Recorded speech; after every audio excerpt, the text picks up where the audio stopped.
The chamber was massive and filled with beings from across the galaxy.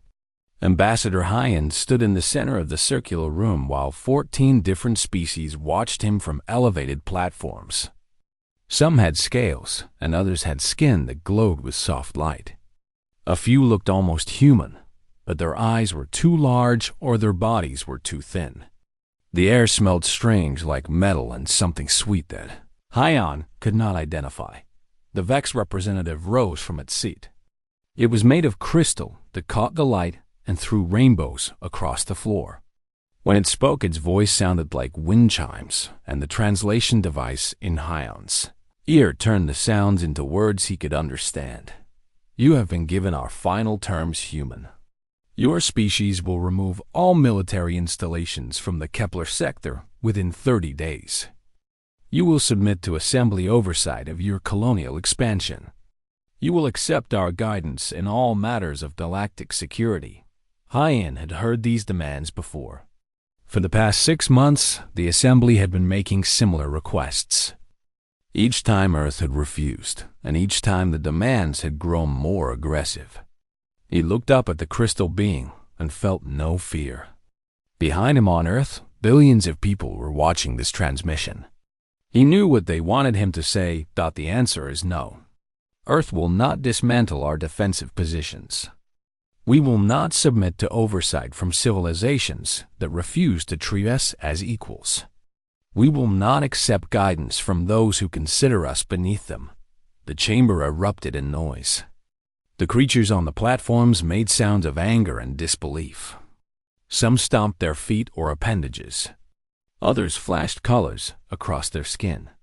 The Vex representative grew brighter until it was almost painful to look at Dot. Then you leave us no choice.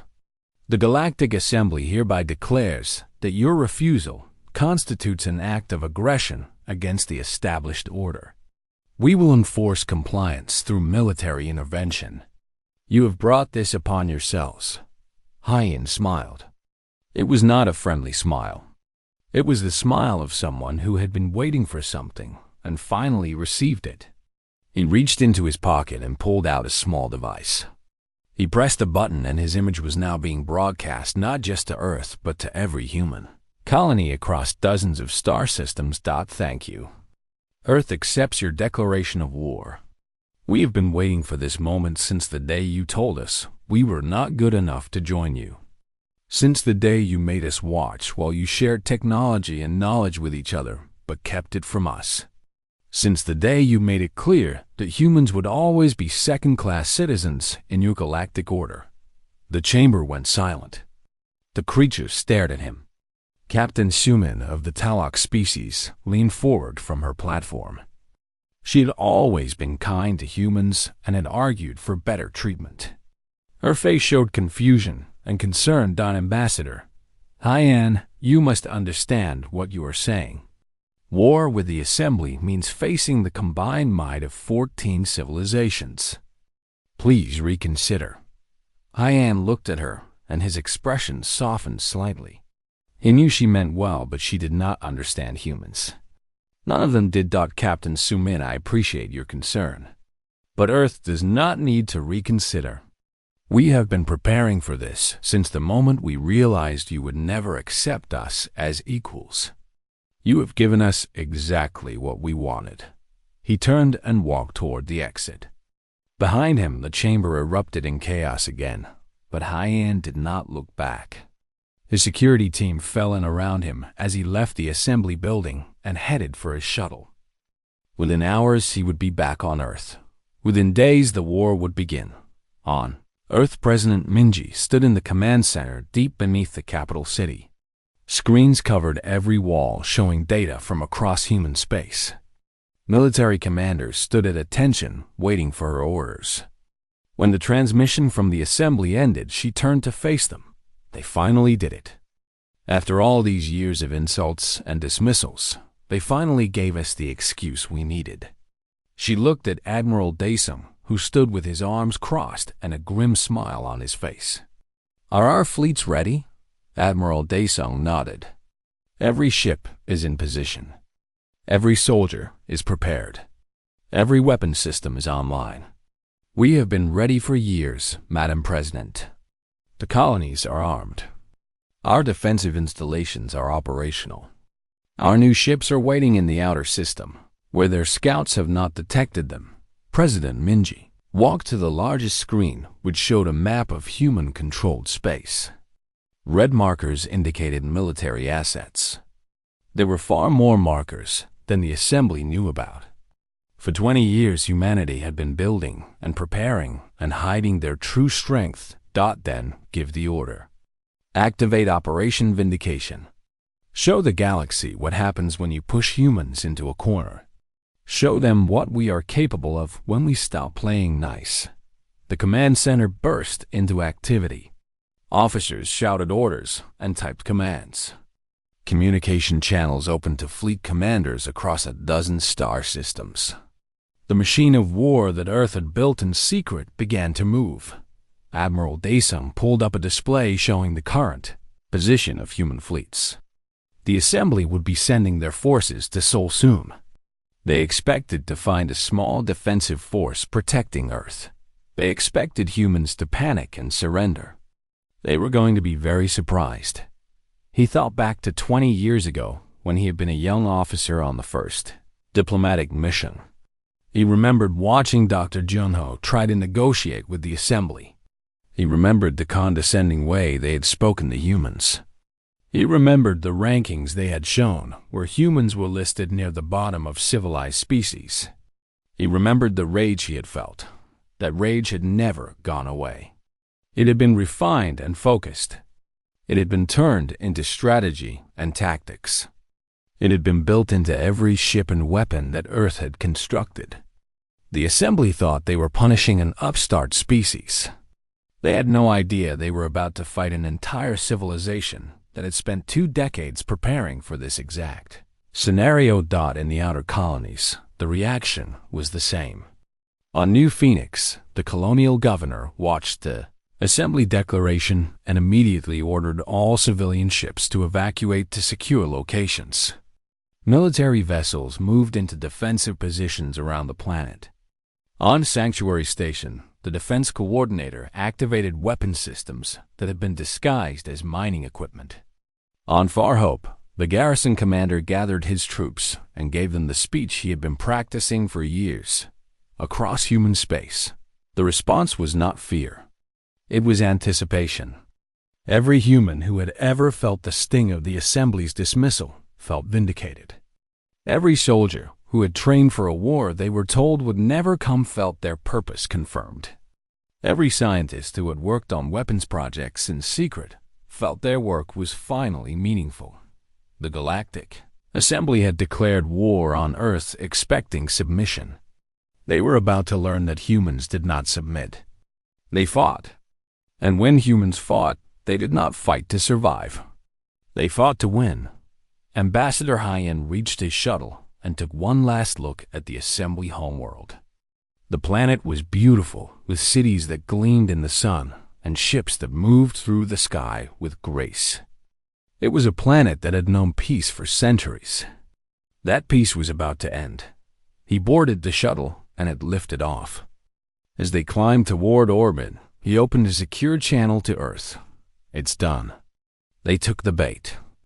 Now we show them what humanity really is. The response from Admiral Daesung was immediate. Welcome home, Ambassador. The war begins tomorrow.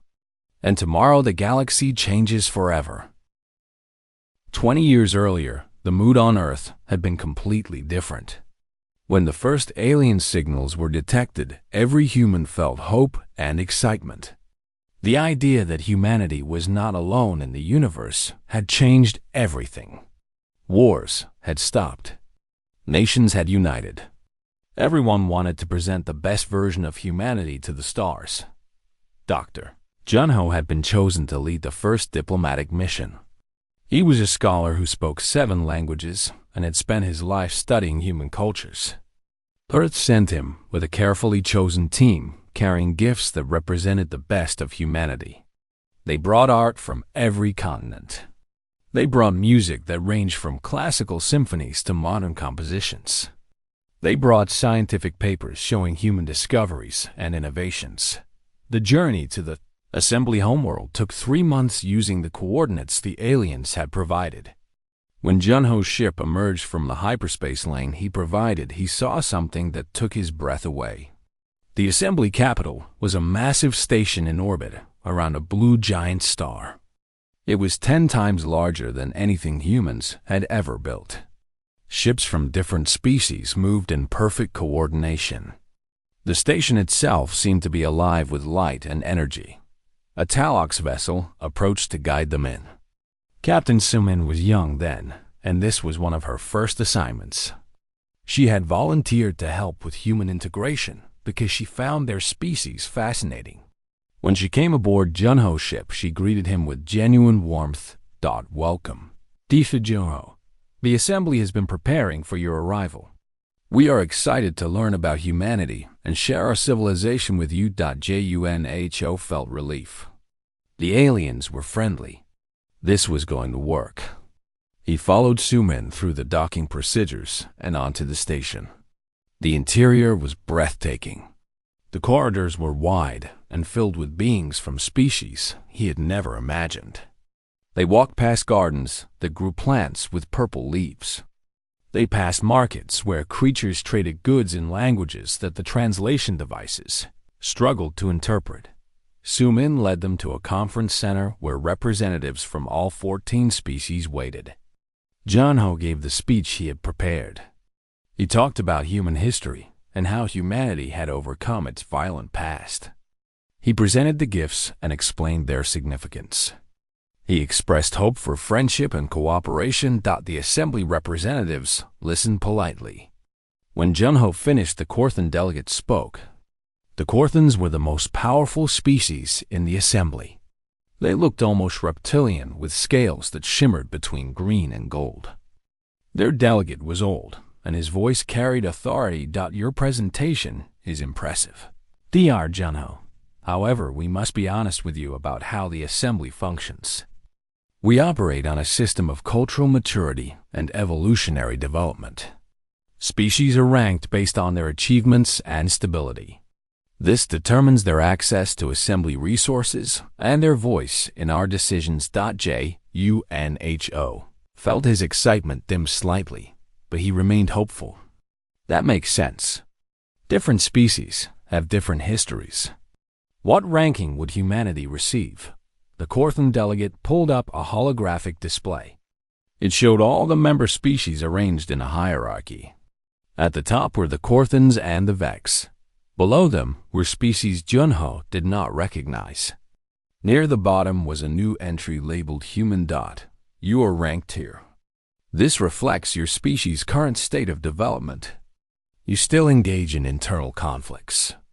Your technology is primitive compared to ours. Your political systems are unstable. Your cultural unity is minimal. Junho stared at the ranking. Below humans were only 2 other species, and from what the display showed, they were both recent additions as well who had been absorbed, rather than joining willingly. But we came in peace. We stopped our wars. We united our world. What more do you want from us? The Vex representative spoke next. Its crystalline body caught the light as it gestured toward the display. Time. Evolution cannot be rushed. In perhaps 500 years, your species may mature enough for higher ranking. Until then, you are welcome to observe assembly proceedings, but you cannot vote on decisions.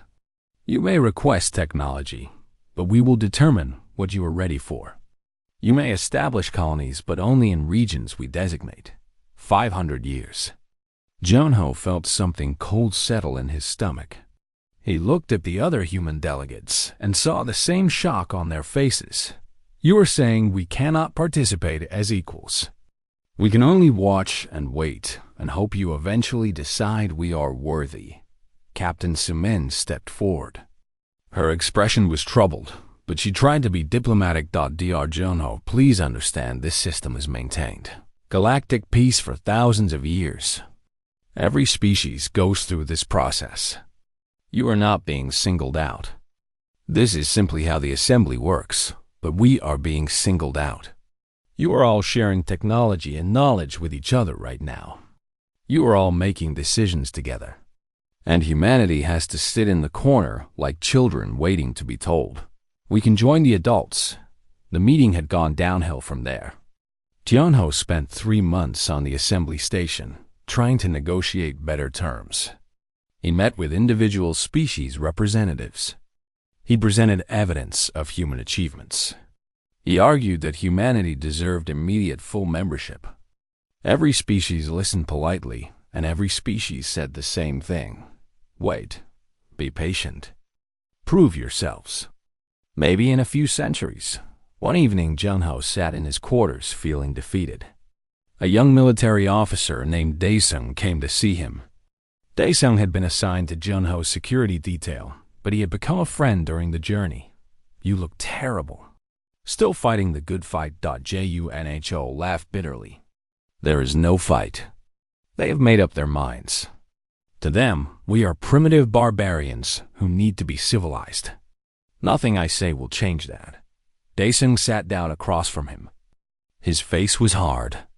Then, maybe we need to stop trying to convince them with words. What do you mean? Daesung leaned forward. I have been watching how this station operates. I have been studying their security, their military doctrine, their technology. Do you know what I have realized? They are weak. They have been at peace so long they have forgotten how to fight. Their weapons are outdated. Their tactics are predictable. Their soldiers are soft. They think they are superior, but they are vulnerable. Junho shook his head. We came here for peace, not to plan war. I know. But look at what they are offering us. Centuries of being treated as inferiors. Centuries of begging for scraps of technology. Centuries of being told we are not good enough. Is that really peace?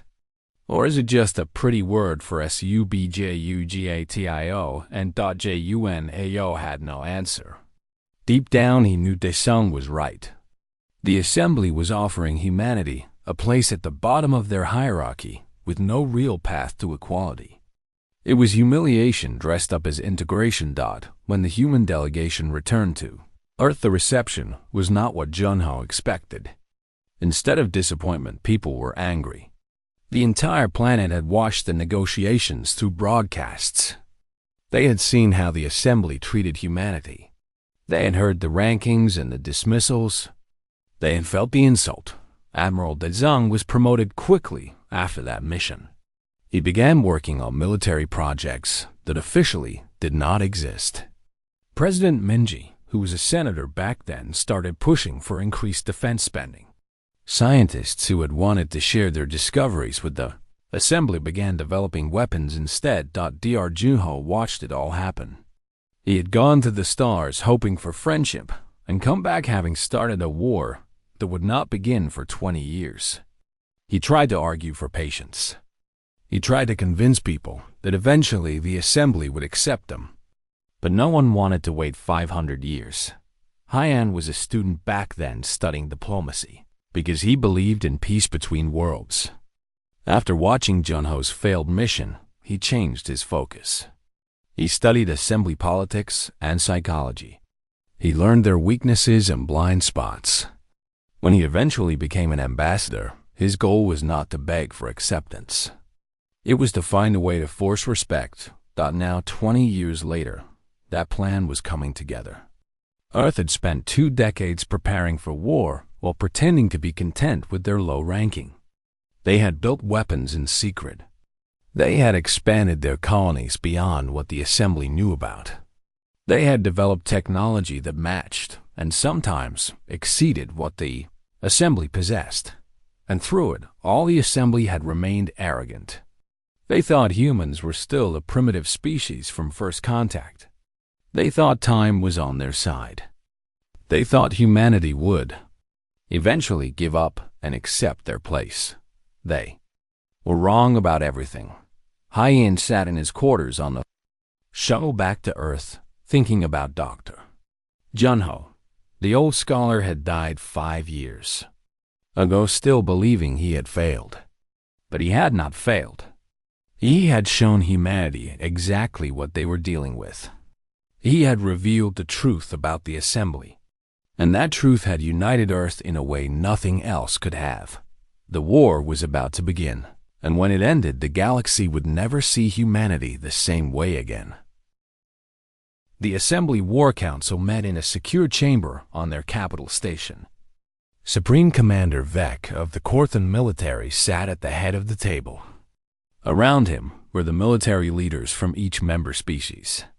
They reviewed the strategic reports about Earth and human capabilities with expressions of bored confidence. Q pulled up the latest intelligence data. The holographic display showed the Sol system with markers indicating known human military assets. There were orbital stations around Earth. There were small fleets guarding the colonies. There were defensive installations in the asteroid belt. It all looked very primitive to Vec. Our intelligence indicates the humans have approximately 200 military vessels. Most use fusion drives, which are at least 80 years behind our technology. Their weapons are primarily kinetic projectiles and basic energy weapons. Their shields are adequate, but nothing remarkable. Does anyone disagree with this assessment? None of the other commanders spoke up. The intelligence had been gathered over years through monitoring human communications and scanning their systems with long-range sensors. The humans made no effort to hide their activities, which the Assembly took as a sign of their technological limitations. The Vec's military coordinator spoke next. Its crystalline form shifted colors as it analyzed the data. I recommend we assign this operation a minimal threat rating. 200 ships of our combined fleet should be more than sufficient. We can eliminate their orbital defenses within days and force surrender within weeks. There is no need to commit our full military force to such a minor action. Vec nodded in agreement. He had fought in 3 wars during his long career. Each time the Assembly had faced species who thought they could challenge the established order. Each time those species had learned the hard way that the Assembly military was unstoppable. This would be no different. Very well. Assemble a fleet of 200 vessels. Mix of all species to show unity. We will teach the humans the same lesson we have taught others. Resistance is futile and submission is inevitable. Captain Sumin sat in the back of the chamber. She had been assigned to this operation as a liaison officer. Her job would be to help negotiate surrender terms once the humans realized they could not win. She had requested this assignment because she still felt sympathy for humanity, despite their recent aggression. As she listened to the commanders discuss the battle plan, she felt uneasy. Something about the intelligence reports did not match what she knew about humans. She had studied their history during her time working with Dr. Junho. Humans were creative and unpredictable. They adapted quickly to new situations. They had a talent for warfare that most peaceful species lacked. She raised her hand. Vec noticed and gestured for her to speak. Captain Sumin, you have something to add? Yes, Commander. I have reviewed the intelligence reports, and I have concerns. The data on human manufacturing capacity seems incomplete. Our scouts report seeing construction facilities in multiple star systems, but we have no details on what they are building. Also, the growth rate of human colonies does not match their reported ship numbers. How are they moving so many people with only 200 vessels? Veq looked annoyed. Your concerns are noted, Captain, but our intelligence division has assured us these reports are accurate. The humans are likely using civilian vessels for colonization. As for their construction facilities, they are probably building industrial infrastructure, not weapons. Your sympathy for the humans is making you see threats where none exist. Surin wanted to argue, but she knew it would be pointless. The Assembly had made up their minds. They saw humans as just another upstart species that needed to be put in their place. The fact that every previous upstart had been crushed made them confident. This would be the same. The council moved on to tactical planning. The Corthan heavy cruisers would form the main battle line. Their ships were massive and carried enough firepower to destroy planets. The Vex would provide strike craft that could swarm enemy positions and overwhelm point defenses. The other species would contribute support vessels for logistics and electronic warfare.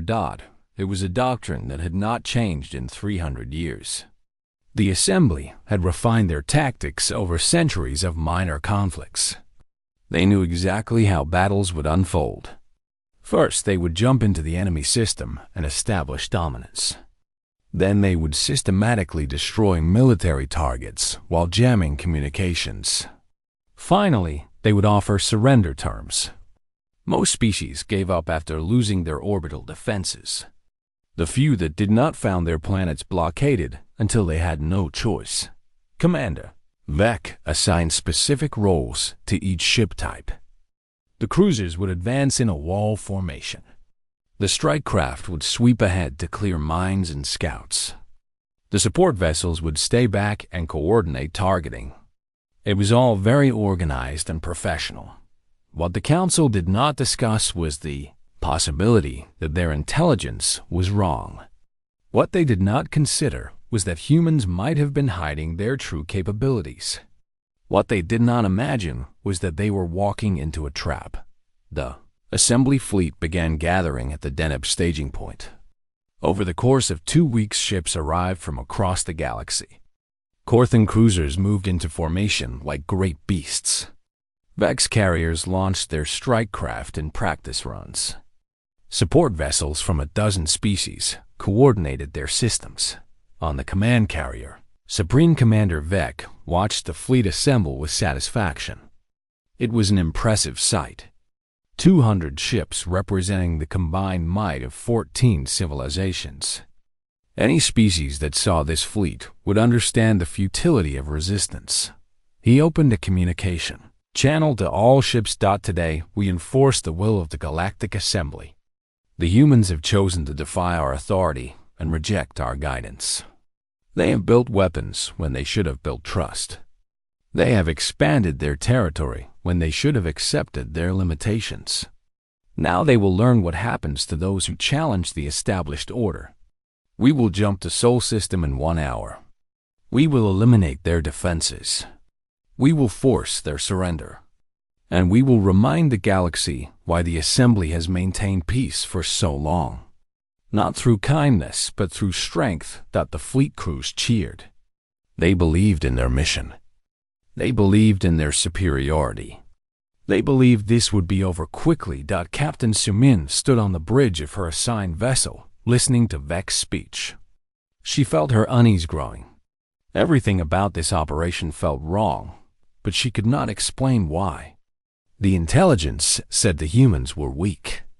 The commander said this would be easy. The doctrine said they could not lose. But Sumin remembered something Dr. Junho had told her during one of their conversations.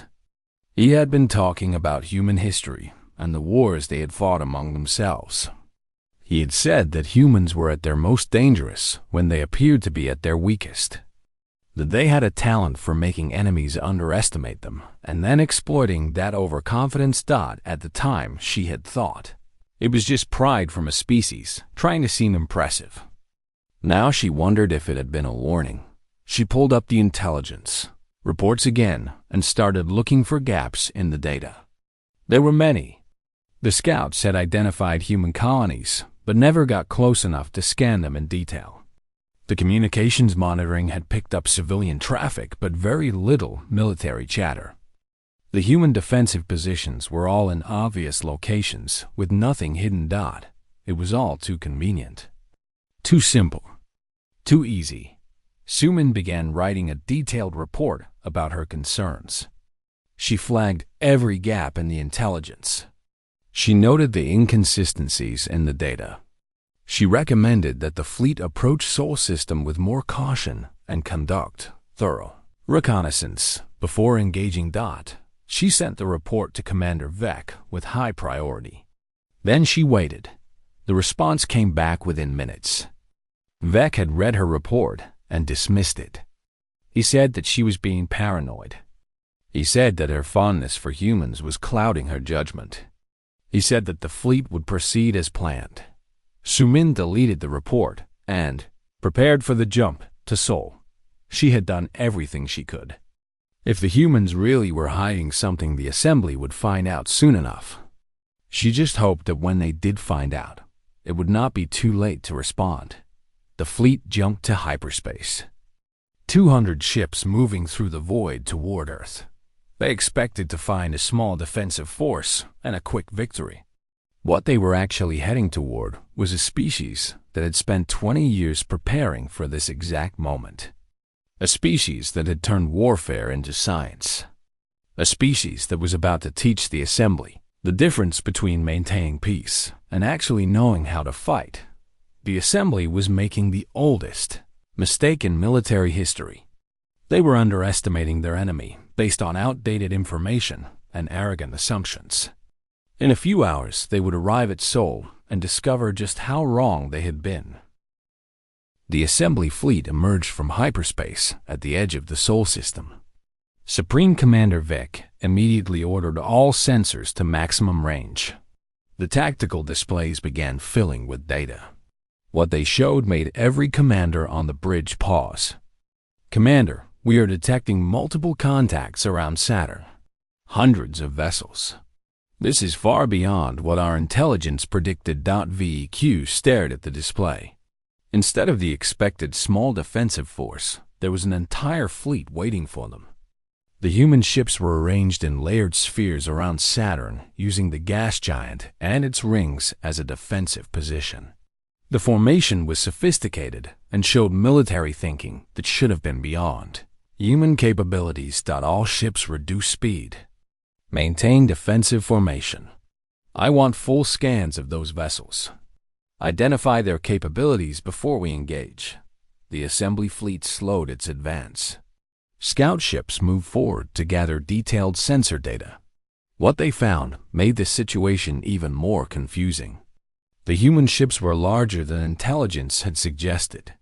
They showed power signatures that indicated advanced reactors. Their weapons ports were numerous, and their shield generators were running at levels that matched assembly technology. Captain Sumin watched the sensor data from her position on the liaison vessel. Her earlier concerns had been correct. The intelligence had been wrong. The humans had been hiding their true strength. She opened a channel to the command carrier. "Commander Vec, I recommend we withdraw and request reinforcements. This force is significantly stronger than anticipated. We should reassess before engaging." VEQ considered it for a moment. His pride as a military commander warred with his caution as a tactician. The humans had surprised them, but the assembly still had 200 ships. The numbers favored them even if the individual vessels were more capable than expected. Negative, Captain. We have sufficient forces to complete our mission. All ships prepare for battle. Cruisers advance in wall formation. Strike craft launch and prepare to engage. Support vessels jam their communications and begin targeting solutions. The assembly fleet moved forward. The Korthan cruisers formed a line with their heavy weapons facing the human positions. Vex carriers launched thousands of strike craft that swarmed ahead like angry insects. Support vessels activated their electronic warfare systems, sending out jamming signals that should have blinded human sensors. Admiral Desung watched the assembly fleet advance from his command ship. He stood calmly on the bridge while around him officers coordinated the defense. He had been waiting for this moment for 20 years. Every decision, every sacrifice, every secret project. It had all been leading to this battle. They are moving into formation, just like we predicted. The assembly has not changed their tactics in centuries. They have no idea what is coming. Desung smiled. It was time to show the galaxy what humanity had become. All ships execute Maneuver Alpha. Show them what we can do. The human fleet surged forward. The acceleration was impossible by normal standards. Ships that size should not have been able to move that fast. But humanity had captured assembly gravity drive technology and improved it. They had removed safety limiters and pushed the systems beyond their design specifications. Human ships could accelerate at rates that would kill most species. The assembly fleet barely had time to react. Human ships closed the distance in minutes instead of hours. Then, the weapons fire started. Human missiles streaked across the void. Each one used quantum entanglement targeting that could not be jammed by electronic warfare. The missiles adjusted their course in real time, tracking assembly ships with perfect accuracy. When they hit, the explosions tore through shields that had been considered impenetrable. Railguns fired next. Humanity had perfected magnetic acceleration technology. Their projectiles moved at a significant fraction of light speed. The kinetic energy was devastating. When a railgun round hit a Corthan cruiser, it punched completely through the hull and kept going. 3 cruisers were destroyed in the first salvo. The Vex strike craft moved to intercept, but they found themselves facing something unexpected: human drone swarms. Thousands of small automated fighters that moved with coordination that seemed impossible. The drones were controlled by artificial intelligence that could process combat data faster than any biological mind. They outmaneuvered the Vex craft and destroyed them with efficient precision. On the command carrier, Vec watched his battle plan fall apart. This was not how engagements were supposed to unfold. The humans should have been on the defensive. They should have been overwhelmed by superior numbers. Instead, they were attacking with aggression and technology that matched or exceeded the assembly. Target their command ships. Concentrate fire. We can still win through superior firepower. The Corthan cruisers that remained fired their plasma lances. These weapons could slice through any known material. They had destroyed enemy fleets in previous wars. But when they fired on human ships, something unexpected happened. The human vessel shields did not just absorb the energy. They reflected it. The plasma lances hit the shields and bounced back, damaging nearby assembly ships. Captain Sumin realized what she was seeing. The humans had developed adaptive shields that could analyze incoming weapons and adjust their properties in response. It was technology the assembly had theorized but never implemented because it was considered too dangerous. The power requirements were enormous, and any malfunction could destroy the ship generating the shield. But humans had built it anyway. They had taken the risk and made it work. Some and opened a channel to her bridge crew. All power to defensive systems. Prepare for evasive maneuvers. This battle is not going as planned. The human fleet pressed their advantage. They executed tactical maneuvers that required reaction times beyond what biological pilots should have achieved. Then Sumin understood. The human pilots were not entirely biological anymore. They had enhanced themselves. Neural implants connected their brains directly to their ships. They could think, and their ships would respond instantly. The assembly had regulations against such modifications. They considered it unethical to merge biological beings with machines. They had banned the practice centuries ago. Humanity had no such restrictions. If it gave them an advantage in combat, they would use it without hesitation. A human ship fired a weapon Sumin had never seen before. A beam of focused energy that did not just damage the target but seemed to tear it apart at the molecular level. The Vex carrier it hit simply disintegrated. There was no explosion. One moment the ship was there, and the next it was just expanding cloud of atoms. What weapon is that? One of her officers checked the sensor data. I do not know, Captain. It is not in any database. The energy signature is unlike anything we have encountered. The battle raged for 6 hours. The assembly fleet tried every tactic in their doctrine. They attempted flanking maneuvers, but human ships repositioned faster than they could execute. They focused fire on individual targets, but human shields absorbed damage that should have been fatal. They launched boarding actions but human point defense systems destroyed every boarding craft before they could reach their targets. Supreme. Commander Vec watched his fleet being systematically destroyed. He had lost over 60 ships, and the humans showed no signs of slowing down.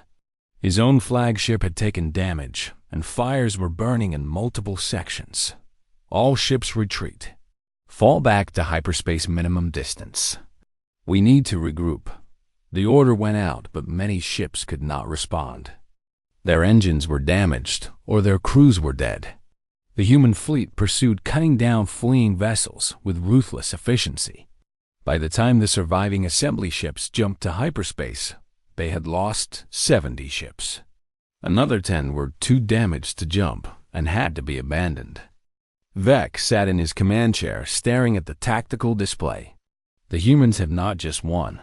They had dominated. Every assumption the assembly had made was wrong. Every piece of intelligence had been misleading. The humans had been preparing for this war while the assembly thought they were weak. Captain Suman made her way to the command carrier after the retreat. The ship was in bad shape.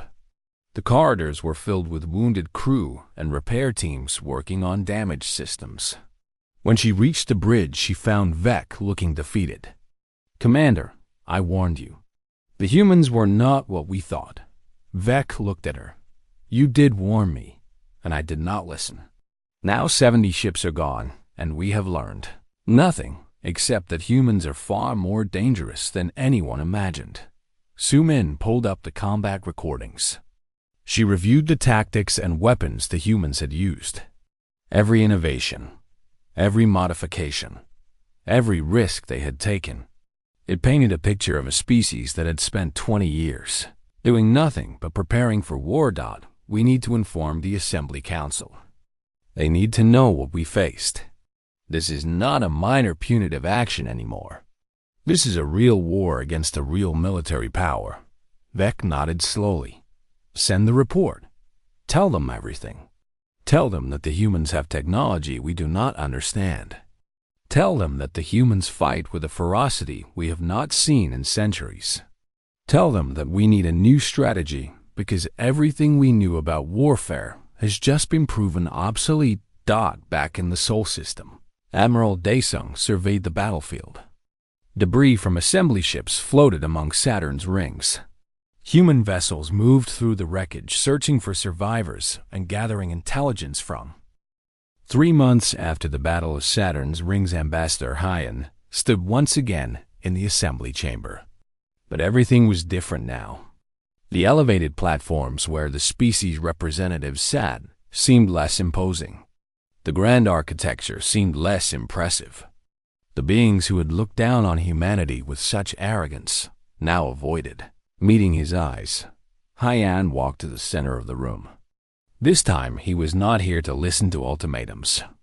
This time, he was here to deliver them. President Minji appeared as a hologram beside him. She had insisted on being present for this moment. Behind them, on every human colony and on Earth itself, billions of people watched. The assembly had tried to block the transmission, but human communication technology had proven impossible to jam. Supreme Commander Vec sat in what had been his position of authority. He looked older than he had 3 months ago. The defeat at Saturn had aged him. The defeats that followed had broken something inside him. After the Battle of Saturn's rings, the assembly had tried to regroup. They sent 3 more fleets to Sol. Each one had been defeated with increasing efficiency. Human ships had hit assembly staging areas and supply lines. They had seized strategic systems and set up their own 4 bases. They had demonstrated weapons that made assembly military doctrine look ancient. The worst part for the assembly was not the military defeats. It was the realization that they had created this situation themselves.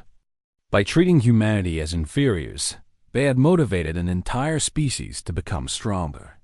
By denying humans access to technology, they had forced humans to innovate beyond what the assembly could imagine. By dismissing human warnings, they had walked into a war they could not win. Vec spoke first. His voice lacked the authority it once held. Ambassador Hyen, President Minji, the Galactic Assembly, acknowledges that continued military conflict serves no purpose. We are prepared to negotiate a ceasefire and discuss terms for ending hostilities. Hyen did not smile, but his expression showed satisfaction. Commander Vec, you misunderstand. We are not here to negotiate. We are here to dictate terms. The Assembly declared war on Earth. You lost. Now you will accept the consequences. The chamber erupted in outrage. Several species representatives shouted protests. The Corthan delegate tried to stand but sat back down when Vec gestured for calm. They all knew the truth. The Assembly had no leverage left.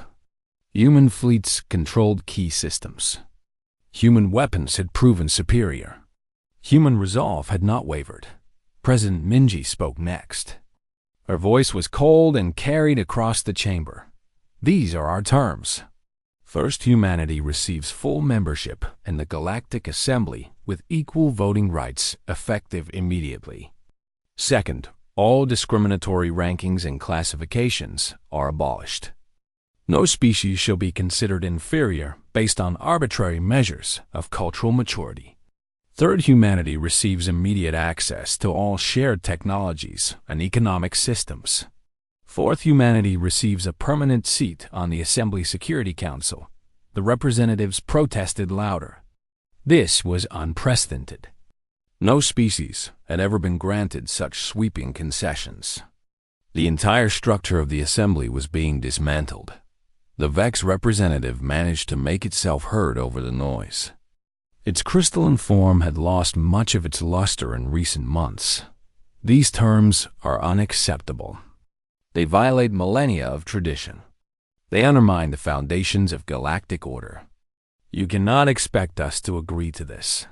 President Minji turned to face the Vex directly. We do not expect you to agree. We are informing you of what will happen. You have two choices.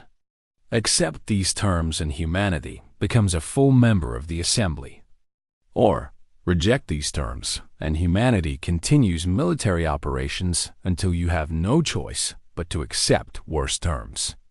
We are willing to be patient. Our fleets are supplied for years of conflict. Are you? Silence fell over the chamber. Everyone understood the reality. The Assembly had already lost. The only question was how much more they would lose before admitting it. Captain Suman stood from her platform. She had been promoted after the Battle of Saturn's Rings because she had been one of the few officers who understood the danger humanity posed. She had also become an unexpected advocate for human integration. I wish to speak, not as a military officer, but as someone who has known humans since their first contact with the Assembly. Hyen nodded for her to continue. Sumin looked around at the other representatives. 20 years ago, Dr. Junho came to us in peace. He brought gifts and friendship. He asked only to be treated as equals. We refused. We told him humanity was not ready. We told him to wait centuries for acceptance. We created the very situation we now face. The humans did not want war. They wanted respect. We gave them neither, so they took what we would not give. She turned to face Hyen and President Minji. I have studied human history. I have learned about your wars and your conflicts. I know that humans are at their most dangerous when they are united against a common enemy. The Assembly became that enemy. We pushed you together. We gave you a reason to set aside your differences. We taught you to see us not as potential friends, but as arrogant overlords who needed to be brought down. Sumin looked back at the Assembly representatives. Accept their terms. Not because you have no choice, but because it is the right thing to do. The old system was unjust. It created hierarchies based on arbitrary measures. It rewarded conformity and punished innovation. Humanity has shown us that a species does not need centuries of peace to be worthy of respect. They need only prove themselves capable, and we have all seen how capable they are. The chamber remained silent. No one wanted to be the first to agree, but no one wanted to continue fighting either. Finally, the Corthan delegates stood. As the most powerful species, their agreement would carry weight. The Corthan people accept these terms. We acknowledge that our previous assessment of humanity was flawed. We welcome them as equals in the assembly. One by one, the other species agreed. Some did so reluctantly. Others seemed relieved that the war was ending. Within an hour, all 14 species had formally accepted humanity's terms. The rankings were abolished. The restrictions were removed. Humanity was now a full member of the Galactic Assembly with all rights and privileges. Hyen allowed himself a small smile. This was what Earth had wanted all along. Not war, not revenge. Just respect and equality. As the formal agreements were signed and witnessed a young aide approached Hyen. The aide was from a species that had barely spoken during the proceedings. They had been one of the lower-ranked species before the reforms. Ambassador, Hyen, may I ask you something? Of course. Did humanity truly want this war? Or did you just make the best of the situation the Assembly created? Hyen considered the question carefully. It was the same question he had been asking himself for years. We wanted respect. We wanted to be treated as equals. We wanted to participate in galactic civilization without being told we were not good enough. When the Assembly refused all of that, we had two choices. Accept our place at the bottom and hope things would change in centuries. Or force change to happen now. We chose to force it. Did we want war specifically? No. But we were willing to fight one if that was what it took. The aide nodded slowly. You won so decisively that no one will underestimate humanity again. But you have also shown that violence can achieve what diplomacy could not. Other species may learn the wrong lesson from this. Hyen had thought about this too. It was true that humanity had set a precedent. They had shown that force could overcome the Assembly's rigid hierarchies. But that was not the full story. We did not achieve this through violence alone. We achieved it through preparation and determination and unity. We spent 20 years building our strength while maintaining hope for a peaceful resolution. When war came, we were ready because we had never stopped working toward our goals. Other species who see only the military victories will miss the decades of effort that made those victories possible. President Minji joined the conversation. The galaxy will remember this war. They will remember that humanity refused to accept subjugation. They will remember that we fought for equality and won. But they will also remember that we came in peace first. We gave the Assembly every opportunity to do the right thing. They chose war. We simply chose to win it. The formal proceedings concluded, and the human delegation prepared to leave. As Hyen walked toward the exit, he passed Supreme Commander Vec, the old Corthan military leader, looked at him with something between respect and resentment. Your species is formidable, Ambassador Hyen. You have changed the galaxy in ways we are only beginning to understand. I hope you are prepared for the responsibilities that come with power. Hyen stopped and faced Vec directly. We are prepared. We have been preparing since the day Dr. Junho came home and told us we were not good enough. Every human who felt that insult has been working toward this moment. Now that we are here, we will not waste it. We will be worthy of the respect we fought for. Vec nodded slowly. Then perhaps the Assembly will learn to be worthy of your respect as well. We have much to learn from humanity. Though I wish the lessons had not been taught through war. Hyen extended his hand. After a moment, Vec took it. The handshake was brief, but it symbolized something important. The war was over. The healing could begin. On Earth, celebrations erupted across every city. Humanity had won not just battles, but the recognition they had sought for 2 decades. Chi,